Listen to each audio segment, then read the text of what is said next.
Eh bien bonsoir, on se retrouve aujourd'hui pour découvrir ce qui se cache à l'intérieur de ça. Voilà, je vous ai fait deviner, j'ai essayé de vous faire deviner ce qu'il y avait dedans. On va donc voir ensemble comment ça se présente. Alors, c'est tout simplement un carton d'emballage, voilà, vide. Ça permet de faire coulisser ce qu'il y a dedans, voilà. C'est un étui, on va dire. Hop, on va l'ouvrir dans ce sens-là plutôt. Toc. Donc à l'intérieur, c'est juste du plastique. Ça s'ouvre comme ceci. Là nous avons une petite notice, on va aller voir ça tout de suite. Voilà. Et dedans on retrouve ce qu'ils appellent des monocharges. Voilà, de monocharges, c'est marqué ici. Hop, et même le prix. Des monocharges pour Flaminaire. Qu'est-ce qu'une monocharge? Alors en fait c'est tout simplement une petite recharge de gaz à usage unique. Normalement ça devait contenir ce qu'il fallait pour recharger un briquet Flaminaire. Donc on essaie d'enlever ça. Là nous avons un petit embout de recharge. On prenait un briquet, alors il fallait un briquet qui se rechargeait, style Vinci, F10, F20 et compagnie. Est-ce que je peux vous montrer ça? On va prendre par exemple ce briquet là. Hop, ce briquet là, qui est un peu sale d'ailleurs. Ce briquet là qui est un F20. Voilà. Donc on a une valve en dessous pour le recharge. On venait prendre cette monocharge, hop, on venait comme ça, et on appuyait, et on chargeait. Bon, en l'occurrence, celle-ci est vide, hein, bien sûr. Après tout ce temps-là, donc là-dedans, c'était un étui pour les détaillants, donc pour les buralistes. Les gens venaient, je viens chercher une monocharge, deux monocharges, trois monocharges. Éventuellement, le buraliste pouvait lui-même faire la recharge s'il était un peu serviable.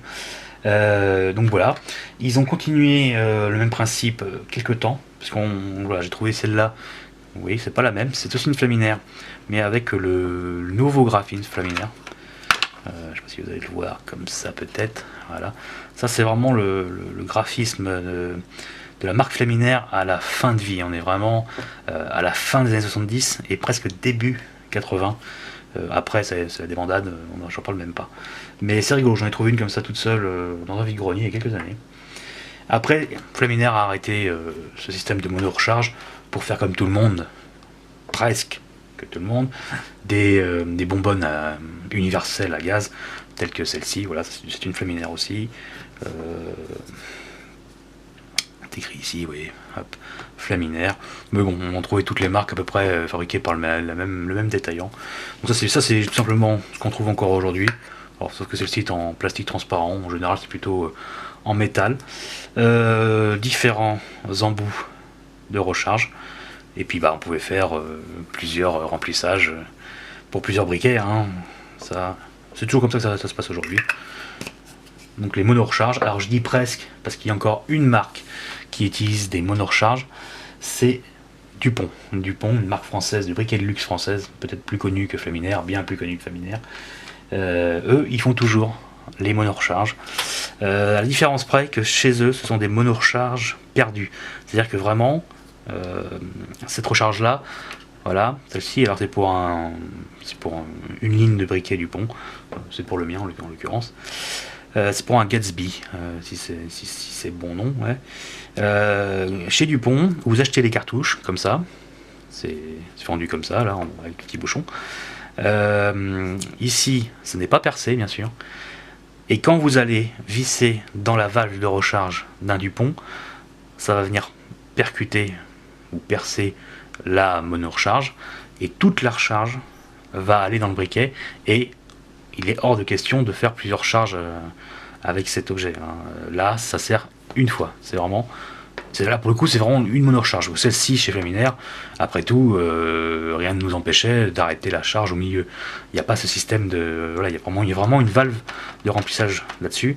Là-dessus, c'est vraiment juste un trou, on perce, et puis voilà, tout le gaz part. Et si on dévisse au milieu de l'opération, bah, tout le gaz partira dans l'air. Hein. À ma connaissance, il ne reste plus que Dupont à utiliser ce système-là. Alors, l'avantage chez Dupont, c'est que une fois que la monocharge est bien vide, on sait que le briquet est parfaitement plein à chaque fois. Ça, c'est agréable. Par contre, le prix est bien sûr exorbitant, puisque là, c'est le prix du monocharge, c'est grosso modo le prix de la grosse recharge chez un buraliste, et éventuellement la plus grosse recharge dans une grande surface, hein, faut être clair. Mais bon, pour un Dupont, on fait l'effort, parce qu'après tout, vu le prix du briquet, on va pas après venir pleurer sur les consommables, hein. Bon. Mais ça reste du luxe de recharger, hein. Moi je l'utilise le moins possible, pour éviter d'avoir trop souvent ça. Mais au moins on a une recharge parfaite à chaque fois. Donc voilà, ces petites monocharges. J'étais très content de les trouver. J'avais trouvé ça il y a quelques années sur un salon de collectionneurs. C'était rigolo, le mec savait pas trop ce que c'était. Moi j'ai sauté dessus. Et là on a une petite fiche explicative, comment recharger. Donc on voit bien le cul d'un briquet monobloc style F20, Vinci, etc. Et à ce moment-là, il montrait aussi qu'on pouvait recharger les fameux buts à bloc. Alors je vous en reparlerai plus précisément. Peut-être que je ferai une suite à cette vidéo-là, parce qu'elle fait déjà 5 minutes.